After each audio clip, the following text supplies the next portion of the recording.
सो है एवरीवन, ये मेरा चैनल है rhythms of nature and life. तो प्लीज़ इसे लाइक कीजिए, शेयर कीजिए और सब्सक्राइब कीजिए। मैं एक गाना सुन रही हूँ इन दिनों, फेमस भी है वो गाना, मरीज इश्क हूँ मैं, कर दे दवा, हाथ रख दे दिल पे जरा। तो कभी कभी इंसान जब दर्द में होता है ना, तो ऐसा लगता है गाना हमारे लिए बना है, यानी सिर्फ मेरे लिए बना है।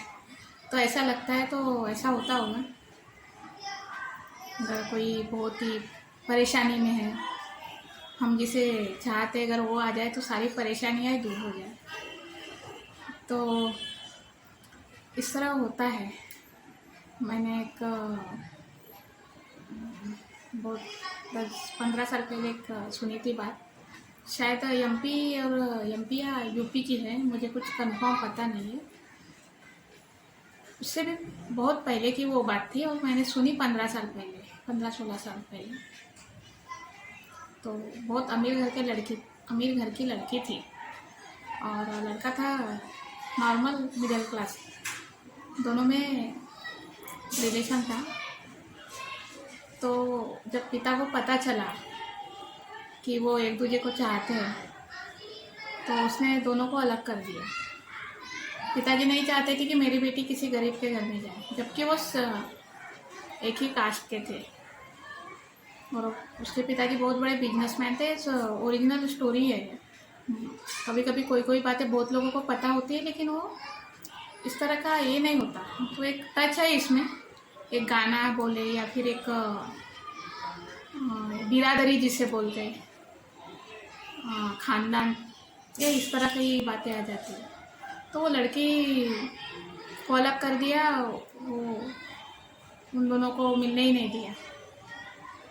वो लड़की उस लड़के के गम में इतनी डूब गई, इतनी मेंटल हो गई और पूरी तरह से वो लड़की पागल हो गई। उसे पिताजी एक लौती, पूरे खानदान की एक लौती वारिस, उसे वो मेंटल हॉस्पिटल में भी नहीं डाल पाए। उसको कमरे में बांध के रखा गया। वो इतनी पागल हो चुकी थी, बांध के रखना पड़ता था उसको। एक हिंसक हो गई थी, यानी ये इस तरह का होता है। तो जब भी इस तरह की बातें जिन्होंने मुझे बताई थी, उन्होंने मुझे कहा था कि मैं मेरे बच्चों को कभी ये नहीं फोर्स नहीं करूँगा कि वो किससे शादी करना चाहते, वो अपनी मन मर्जी से कर सकते, मुझे कोई टेंशन नहीं हुआ। और वो मुस्लिम थे और उनके बड़े लड़के ने गुजराती लड़की से शादी की और दूसरे लड़के की बहुत बड़ी स्टोरी है, वो मैं नहीं बताना चाहती। तो ठीक है, वो ठीक है। तो ये इस तरह का हो जाता है। तो अगर बच्चे चाहते हैं किसी को, तो एक बार उनको जाने दीजिए। इस तरह उनको ना बोल के हर्ट ना करें। ये तो पहले की बात है, बहुत पहले की। अभी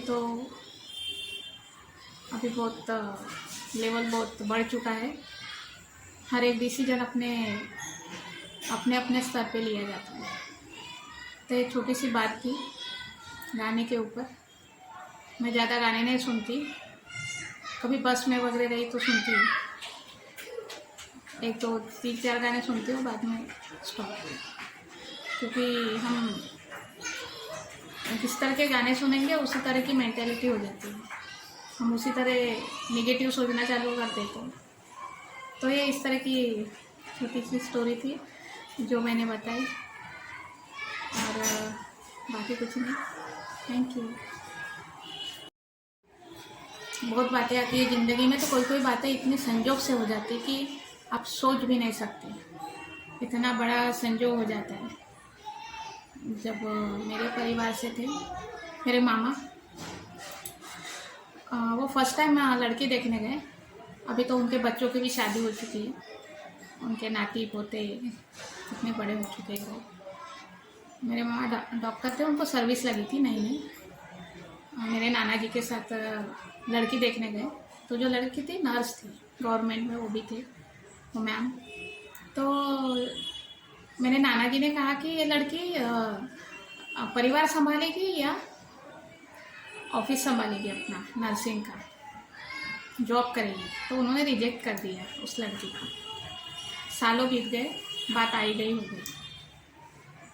सेम वही मैम, वो बाद में बहुत बड़े स्टाफ नर्स हो गए अपने यानी हॉस्पिटल के, जो मेन जिसे इंचार्ज बोलते हैं वो है, स्टाफ नर्स जिसे कहा जाता है। उन्हीं के बेटे के साथ मेरे मामा की लड़की की शादी हुई। तो इतना बड़ा इत्तेफाक हो सकता है, जिस लड़की को परिवार ने रिजेक्ट किया, उसी परिवार की लड़की उनके परिवार की बहू बन गई। तो ये इस तरह का बहुत बड़ा संयोग है। इससे बड़ी बात ये हो गई कि मेरे मामा की लड़की जब मायके में आई, उनको बेटा हुआ तब, तो वही जो मैम थे नर्स, वो अपने पोते से मिलने के लिए मेरे मामा के यहाँ। तो जब वो मिलने आए, 2 या 3, उनकी तबीयत पहले से ही वैसे ख़राब थी, 2 या 3 दिन कुछ रहे, 2 दिन या जितने भी हो। बाद में उनको मेरे मामा के यहाँ हार्ट अटैक आ गया और वो एक्सपायर हो गए। तो ये क्या था, यानी मेरे मामा पहले दहलीज पे उनके दहलीज पे गए, उनको रिजेक्ट कर दिया। वही लेडीज, वही मैम आकर मेरे मामा के यहाँ अपनी अंतिम सांसें लेती है। तो इस तरह का बहुत शॉकिंग रहता है कभी कभी, यानी हम सोच भी नहीं सकते कि क्या हो जाएगा, संजोग कैसे भी हो सकता है। बहुत बड़ी बड़ी बातें सामने आ जाती है, हम जिसका सोच भी नहीं सकते कि ऐसा हो जाएगा। और कम से कम 15 पहले 21, जब मुझे पता भी नहीं था कि जब हम राइटिंग करते हैं, कुछ स्टोरी वगैरह लिखते, तो अगर हम कहीं देते हैं उसके लिए, तो उसका अथॉरिटी करना पड़ता है कुछ राइटर एसोसिएशन जो भी है वहाँ जाकर। ये मुझे बिल्कुल पता नहीं था। तो मैं एक डायरेक्टर से बात की थी मैंने, उनका नाम नहीं लूँगी, बहुत बड़े उनका है, जो भी है, मुझे उससे कोई लेना देना नहीं। तो मैं उनके पास गई, तो उन्होंने मुझे बुलाया, उनके ऑफिस में वगैरह मैं मिली उनसे। तो वो भी स्टोरी राइटर थे, बहुत बड़े राइटर। उन्होंने बहुत सारे सीरियल, जो ड्रामाज होते हैं मुंबई के बड़े बड़े जो मॉल है या फिर नाट्यगृह जिसे बोलते हैं मराठी में, वहाँ उनके नाटक वगैरह रेगुलरली होते हैं, प्रयोग कितने सारे होते हैं। लेकिन इंसान कभी कभी थोड़ा स्वार्थी हो जाता है। तो उन्होंने मुझे घर पे बुलाया था, उनकी वाइफ थी, बच्चे भी थे। तो क्या हुआ कि मैं जा नहीं पाई, मैं नहीं गई, पता नहीं मैं क्यों नहीं गई, जबकि मेरी जितने भी पूरा था वो लॉट लेके मैं जाने वाली थी। जितने भी मैंने एक दो जगह मैंने अच्छी तरह से संजो के रखा है। तो वो तो जो भी रजिस्ट्रार है वो तो हो चुका है सब कुछ। उस वक्त नहीं था तो मैं गई नहीं, तो मैं कहीं और गई, कहीं और यानी किसी और राइटर के यहाँ मिलने के लिए जाने वाली थी। जब मैं वहाँ गई तो ऑलरेडी जो जिनके पास पहले मैं जाने वाली थी वो बैठे थे। तो मैं उनको देख रही हूँ, मैंने कहा इनको मैंने कहीं देखा है। तो बाद में समझ आया, उन्होंने देखा मुझे, हाय किया उन्होंने। लेकिन उस वक्त तक उन्होंने मुझे ये नहीं बताया कि जब तुम कोई स्टोरी है किसी और को दिखाते हो तो पहले उसका रजिस्ट्रेशन करना पड़ता है ताकि कोई चुरा ना सके। तो आजकल ये बहुत होता है, किसका नाम किसके इससे किया जाता है पता भी नहीं चलता। कई बार कितने लोगों के साथ धोखा भी होता होगा। तो इस तरह का होते रहता है। तो वहाँ तक मैं बैठी रही क्योंकि उनकी मीटिंग ऑलरेडी जो ऑफिशियल पर्सन थे उनके पास साथ चालू थी। मैं बैठी रही थोड़ी देर, बाद में दूसरे उनके असिस्टेंट आए और उन्होंने पूछा कि क्या काम है। तो मैंने कहा सर कुछ स्टोरीज है मैं दिखाना चाहती हूँ दूसरा। उनका नाम मुझे याद नहीं, शायद मैं अंधेरिया गोरेगांव में गई। तो उन्होंने कहा तुमने रजिस्ट्रेशन किया क्या पहले। मैंने कहा रजिस्ट्रेशन क्या होता है। तो उन्होंने कहा कि जो भी तुम स्टोरी किसी को भी बताओगे उसका फिल्म राइटर एसोसिएशन है, वहाँ जाकर तुम्हें रजिस्टर करना पड़ेगा स्टैंपिंग करना पड़ता है, वहाँ की अथॉरिटी से साइन लेनी पड़ती है, 3 अथॉरिटी रहते हैं उनके। उसके बाद तुम किसी को दिखा सकते हो ताकि कोई चोरी ना कर सके। तब मुझे जाके पता चला कि ऐसा भी होता है। बाद में उन्होंने मुझे एड्रेस दिया अंधेरी का, ऋचा बिल्डिंग का। वहाँ मैंने जाकर पूरी स्टोरीज और जो भी मैंने लिखे थे वो मैंने रजिस्टर कराए। तो ये इस तरह का होता है। लेकिन उस वक्त तक उन्होंने मुझे ये नहीं बताया कि ऐसा होता है, जबकि वो खुद एक राइटर थे। तो वो इतने बड़े राइटर है वो, और बांद्रा में जो कुछ राइटर साहित्य कॉलोनी है जहाँ सिर्फ राइटर लोग रहते हैं, उनको वहाँ घर दिया जाता है, उनको पेंशन वगैरह सब कुछ मिलती है। तो वो कुछ प्रोसीजर रहती है उसके लिए, उनको ये सब पता है, वो वहाँ रहते हैं। तो उनको इतनी सी बात उन्होंने मुझे नहीं बताई। वो बोले कि तू तेरे पास जितना है ना सब लेके आ जा, मैं देख लूँगा क्या करना है। तो शायद वो सब ले लेते, मुझे कुछ भी नहीं होता। तो इस तरह का ये जो होता है एक फ्रॉड है। किसी के साथ मत कीजिए ऐसा।